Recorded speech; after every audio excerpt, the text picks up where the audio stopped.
Welcome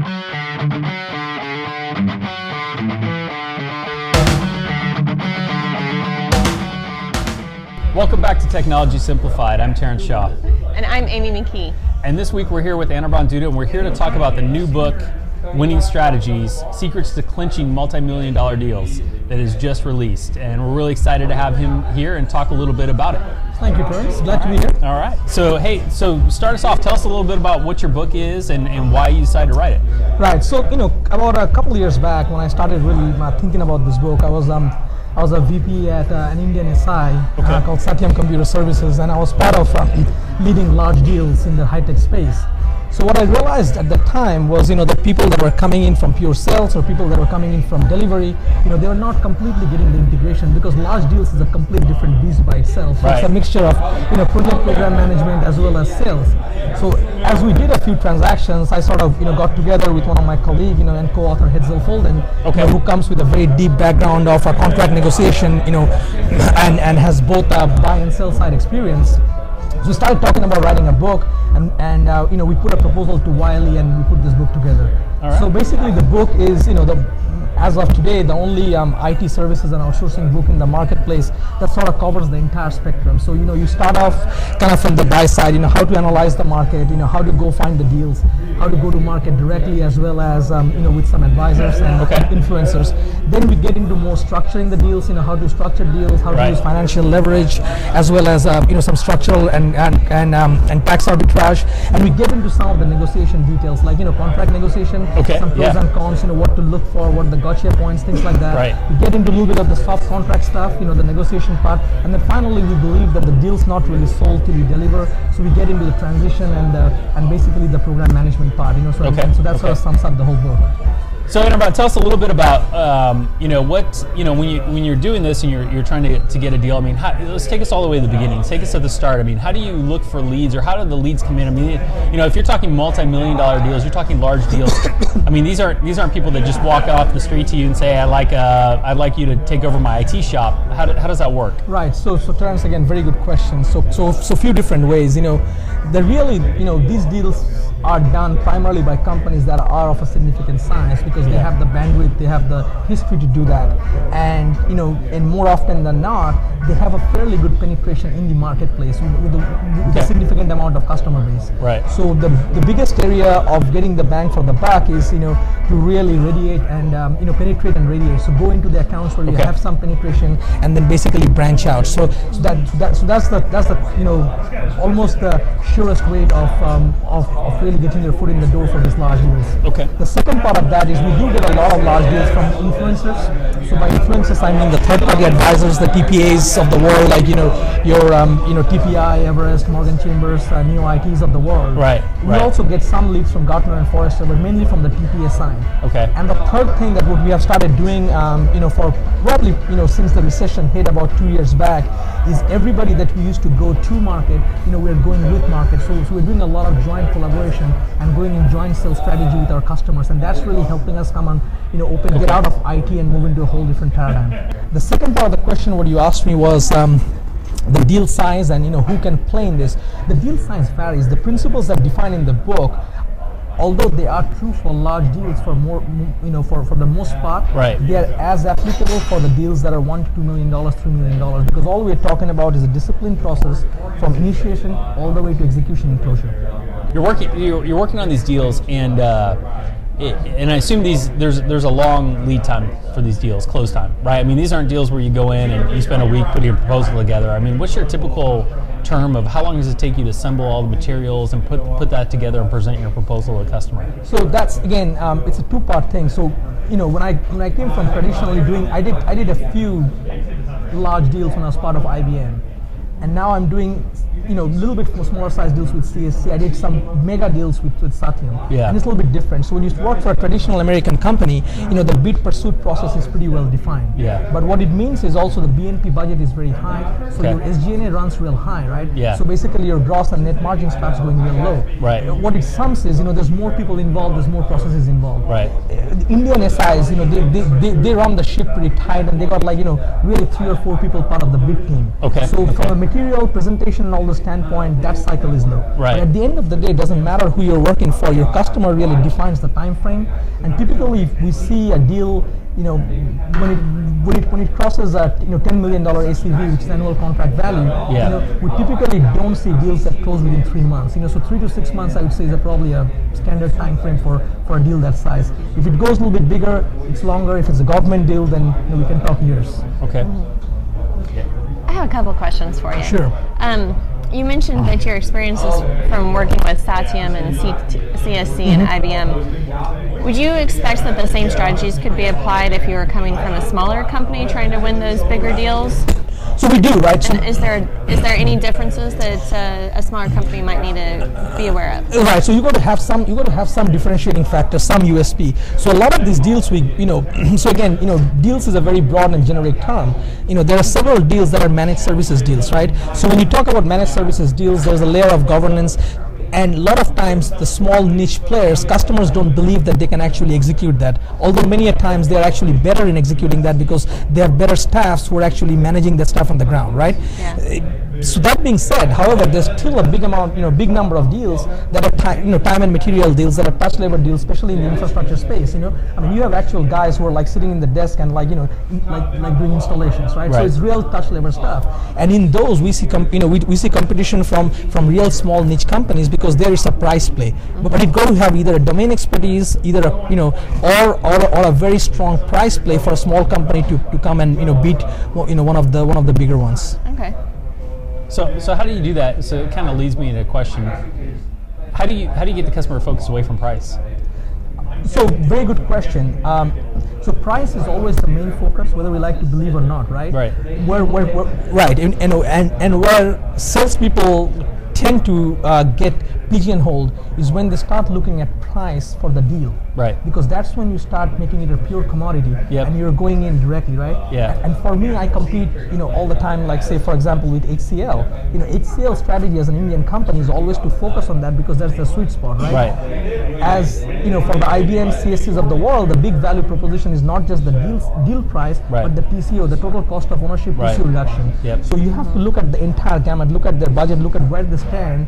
And sometimes it's hard if you don't have the seat on the table, then you don't really know what the initiative is compared to their broad initiative, right? Yeah. So that's when the relationship with the customer matters, so that you understand where it fits, so you can provide some other areas. I mean, there are deals where we actually bring in, if they're struggling for money, we help them bring in venture VCAPs from outside. So we help them, we help negotiate that rate. So there are many things you can do other than just taking a OI hit. Mm-hmm. So your focus, you talked about developing relationships with the customers.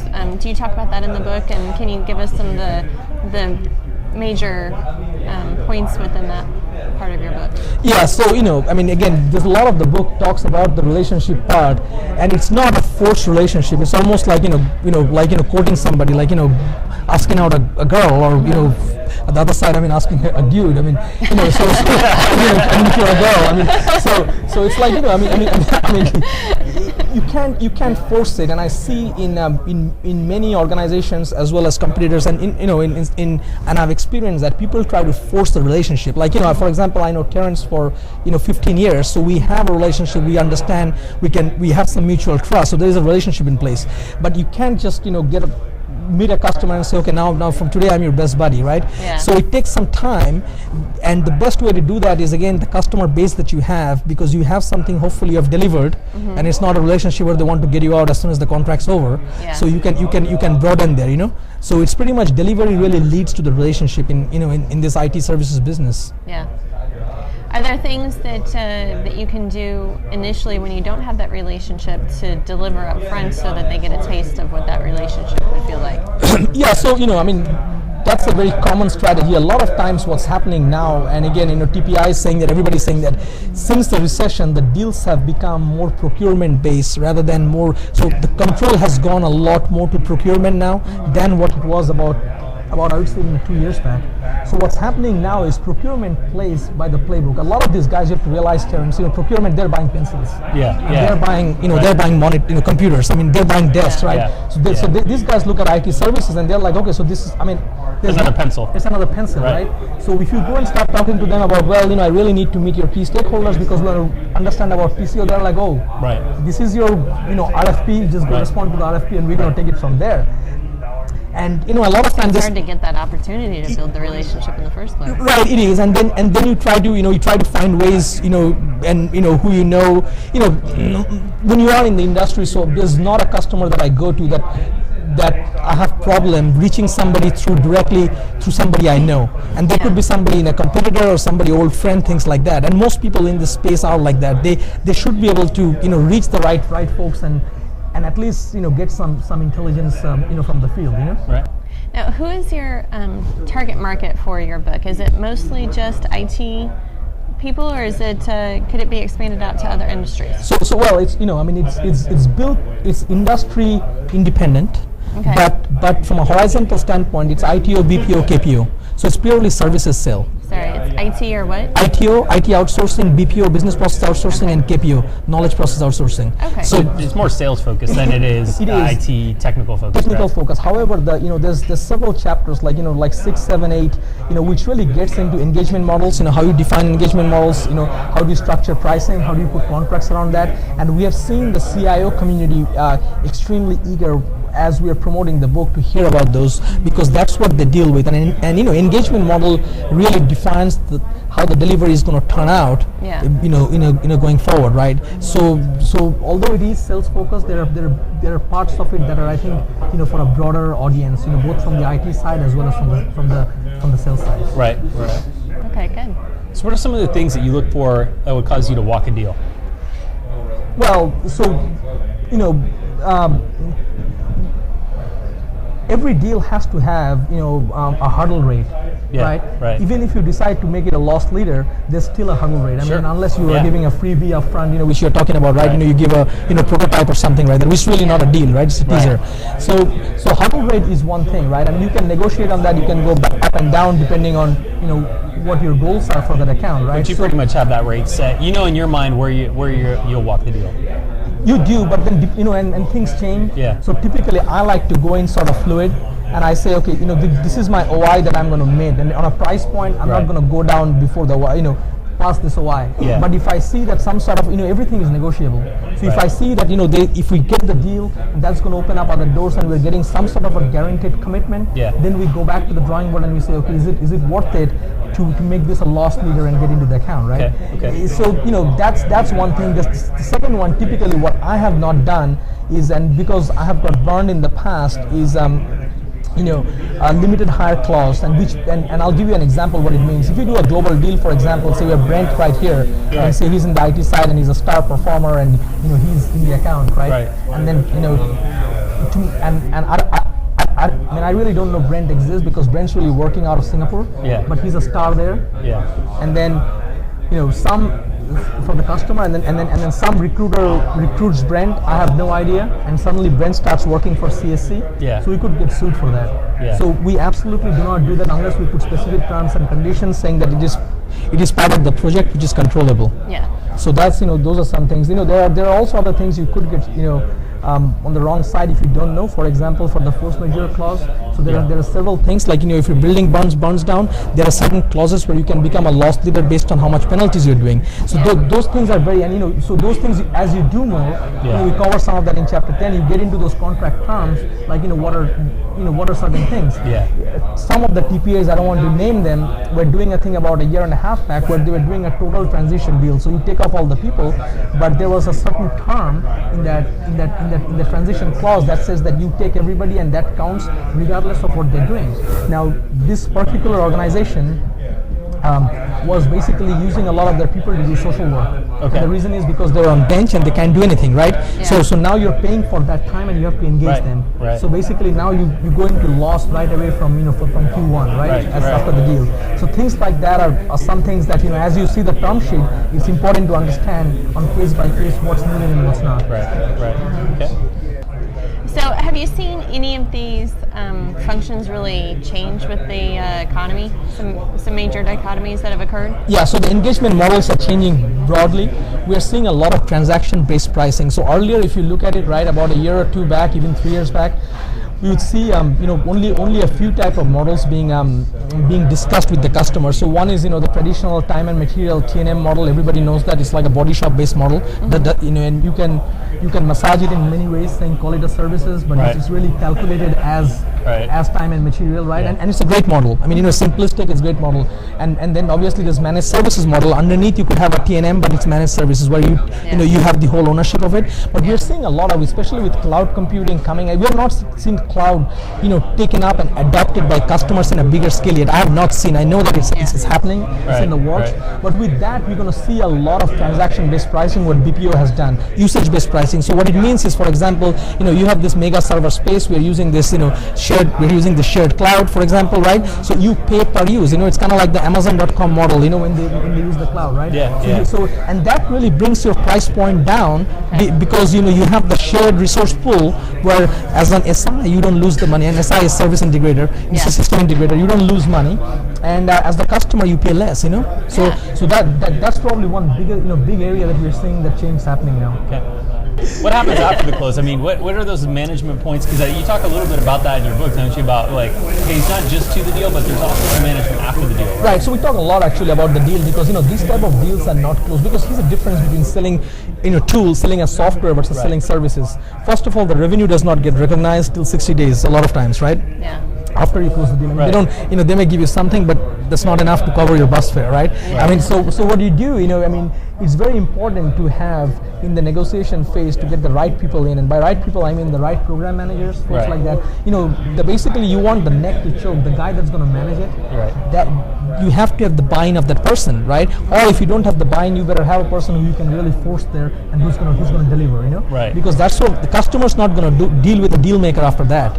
Because I'm useless to them, right? It's the program manager comes in, which is a very, very key role, and then obviously you have different project managers depending on the size of the deal. They manage their independent pieces, right? So those are the very very key people, and that's when the personality traits comes in, how strong they are, how quickly they can come into the organization. And a lot of it is not on the soft side, the organization politics, because you got to realize, in many organization, you're walking into a hostile environment. So where the people at the ground level, the directors, the managers, they want you to fail as a vendor coming in, right? And so it's extremely important that there's no documentation, there's nothing, but you just walk in and you're able to really control that, and be able to take off, Good. So when does the book come out? So January 7th, January it's coming 7th? out in the US, and it's coming out on January 1st in India and Europe. All right. And it's available on Amazon? It's available on all the online book sites here. All in the US. online book sites. All right. And in India, it's available in online as well as the retail stores. Okay. All right. Anything else you want to say? No, I mean that's it. Well, thank you for inviting me. Thanks for coming out. Absolutely. Yeah. Thank All you. right. Thanks. All right. Thank you. Thank you.